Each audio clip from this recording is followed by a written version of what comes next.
Days of Our Lives iconic couples, Beau and Hope Brady, not just for a brief reunion, but for an extended and emotionally charged stay in Salem. This return isn't just a fleeting visit or another cliffhanger cameo.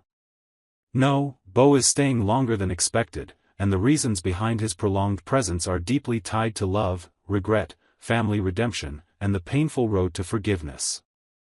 Salem is about to witness a chapter that could redefine the future of not only the Brady family but the Kiriakis clan as well. The calm after the storm, a father's awakening this week in Salem, a phone call delivers the kind of news Sean never dared to hope for. After months of carrying the guilt of pulling the trigger on his own father, an act made in panic and love to protect his mother, Sean finally hears the words that begin to lift the crushing weight off his chest: Beau is awake. Beau's coma wasn't just a physical slumber. It represented an emotional freeze, a pause in the lives of everyone who loved him. Sean has lived under that shadow, haunted by a moment that changed his life. He believed he was saving his mother from harm. But just seconds before the gunshot rang out, Beau remembered who he was, who he loved, and why he had to fight his way back. And now, that fight has paid off. Beau has opened his eyes, and Salem will never be the same. A complicated reunion. Beau, Hope, and Sean face the past. The news of Beau's recovery spreads fast, and before long, Hope and Beau are on their way back to the town they once called home. But their return is far more than a homecoming, it's a reckoning. Beau isn't just returning to reclaim his place in Salem. He's returning to mend what was broken, to heal a family torn apart by misunderstanding, fear, and a fateful mistake. For Sean, the moment he sees his father again brings a storm of emotions. The joy of seeing Beau alive is overwhelmed by the unresolved grief and guilt he's been carrying. How does a son face a father he once believed he had killed? How do you look in his eyes and explain that your heart was in the right place even when your actions caused so much pain? Hope, always the unshakable heart of this family, steps into her role not just as Beau's wife, but as the glue that must hold them all together. She's determined that this time, they won't let grief or pride destroy the fragile second chance they've been given. The healing won't be easy. There will be hard conversations, painful admissions, and perhaps even moments of walking away. But in the end, this story is about love, the kind that endures, forgives, and eventually triumphs. More than a family matter, Beau's role in the Kiriakis' legacy. Beau's return is about more than just the Bradys. His prolonged stay in Salem will also see him pulled into the tangled web of Kiriakis' drama. Though he was raised by Sean and Caroline Brady, Beau has always known the truth about his bloodline. He is the biological son of the late Victor Kiriakis. This summer, viewers will see Beau wade into a bitter family feud that threatens to tear his half-brothers apart. Xander, the rebellious yet deeply emotional Kiriakis, has recently discovered that his supposed inheritance was tampered with. A forged letter, orchestrated by none other than his brother Philip, denied him the legacy that rightfully belonged to him. Now, Beau finds himself not just a spectator, but a potential mediator between the two. Can he bring peace where there is only betrayal? Will his presence help Xander and Philip find common ground, or only reopen old wounds? Salem has seen many rivalries, but this one, rooted in blood and business, could be among the most explosive yet. Echoes of the past, the island, the enemy, and the lost time. The last time fans saw Beau and Hope together was brief. And for many, it felt like a stolen moment rather than a proper return. Beau, once presumed dead, had been imprisoned on a remote island, a captive of Megan Hathaway, a ghost from Hope's past with a grudge as deep as the sea that separated Beau from his family. The fans were robbed of the emotional payoff they had longed for. Now, with this extended stay, the writers finally give the viewers what they deserve, a real reunion, full of depth, drama, and healing. This storyline will take its time. It won't rush the emotions. It will linger in those hard silences, those tearful confessions, and those quiet moments where forgiveness starts to bloom. Beau's extended return gives room for real storytelling, for old secrets to surface, for relationships to be tested, and for new alliances to form. Will Sean find peace at last? One of the most important arcs of this storyline will be Sean's emotional journey. He's walked through fire, mentally, emotionally, and spiritually. His descent into depression and alcohol abuse after the shooting wasn't just a plot twist. It was the natural consequence of a son doing the unthinkable. And while therapy and time have brought some healing, seeing his father again might open wounds he thought were closed. Will Beau's return help him find true closure? Or will it push him into a relapse? The balance is delicate, and the Brady family will have to lean on each other harder than ever before. But this time, they have hope. They have Beau. They have love. And maybe, just maybe, they have time.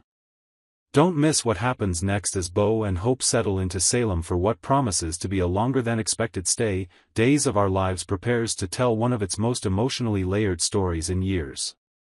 It's not just about resolving the past, it's about choosing to move forward, even when the path is painful. It's about choosing family, again and again. Tune in this week and beyond. Watch as Salem's most enduring love story takes a bold new turn, where old wounds meet new beginnings, and where forgiveness might finally be enough to bring a family back together. Because Beau is back. And this time, he's staying. Meanwhile, a tense reunion over lunch. We find Gabby seated comfortably in the plaza, finishing a meal as she casually glances at her phone. A call lights up the screen. It's JJ. But without hesitation, Gabby hits ignore. Her face gives nothing away, but the action speaks volumes. Whatever once existed between them is over. The wounds might still be fresh, or maybe they've simply scarred over. Either way, Gabby is done picking up calls that bring nothing but reminders of heartbreak and chaos. Suddenly, Cat appears, walking up with a warm smile and the easy grace of someone who hasn't seen her friend in a while. The last time they were together was in Vancouver, and though the setting has changed, their connection hasn't. They greet each other warmly, slipping into conversation like no time has passed. But Gabby doesn't waste a moment on small talk. Her curiosity is burning, and it's written all over her face. Sparks, denials, and tension. What's the deal with you and Chad?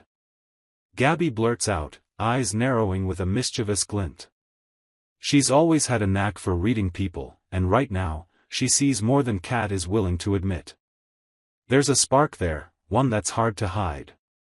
Gabby sees it. The viewers see it. But Cat? She shrugs it off, insisting they're just friends. Just friends, she repeats, though the slight hesitation in her voice says otherwise.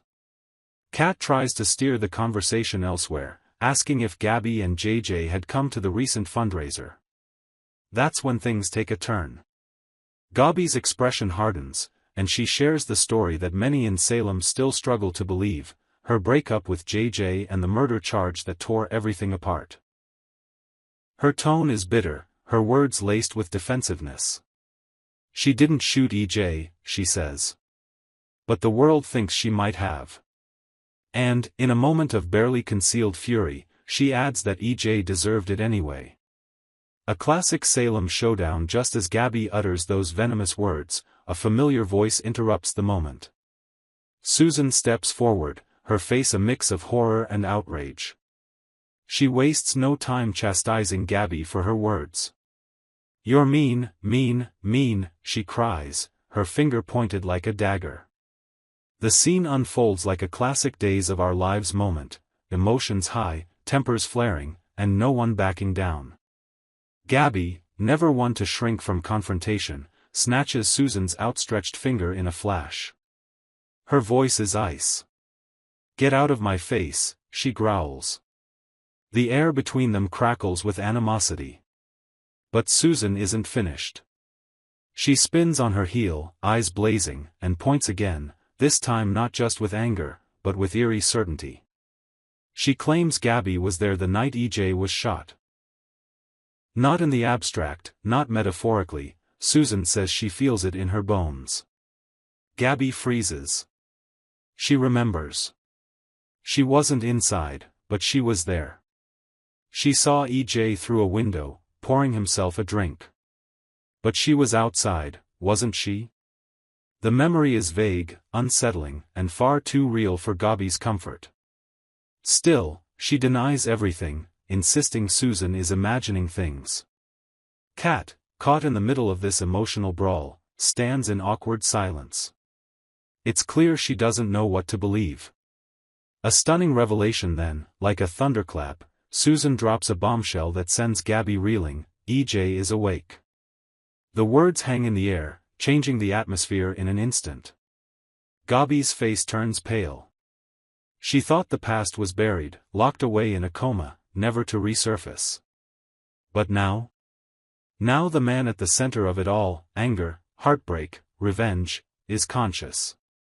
And what he remembers could unravel everything. Before anyone can react, Susan turns to Cat with one last, bizarre comment. She thanks her for the chocolates she sent to her mother, but adds, quite seriously, to avoid the cherry-filled ones next time. And with that, Susan is gone, leaving chaos in her wake. Cat, still trying to process the strange encounter, turns to Gabby. You sent chocolates to her mother? She asks, eyebrows raised. Gabby tries to dismiss the question. She's a weirdo, she mutters, brushing it off. But Cat is clearly surprised. Gabby doesn't strike her as the type to send gifts, especially not to someone connected to EJ. It's a small detail, but in Salem, even the tiniest thread can unravel an entire tapestry. Secrets, guilt, and what comes next. Gabby is left shaken. She tries to compose herself, but her mind is racing. EJ is awake. What does he know? What does he remember? Was she seen? Could he have recognized her from that fleeting moment outside his house? Cat, meanwhile, can't stop thinking about Chad. Gabby's questions stirred something in her. She had downplayed it, but the truth is harder to ignore now. There was a spark. There is still a spark.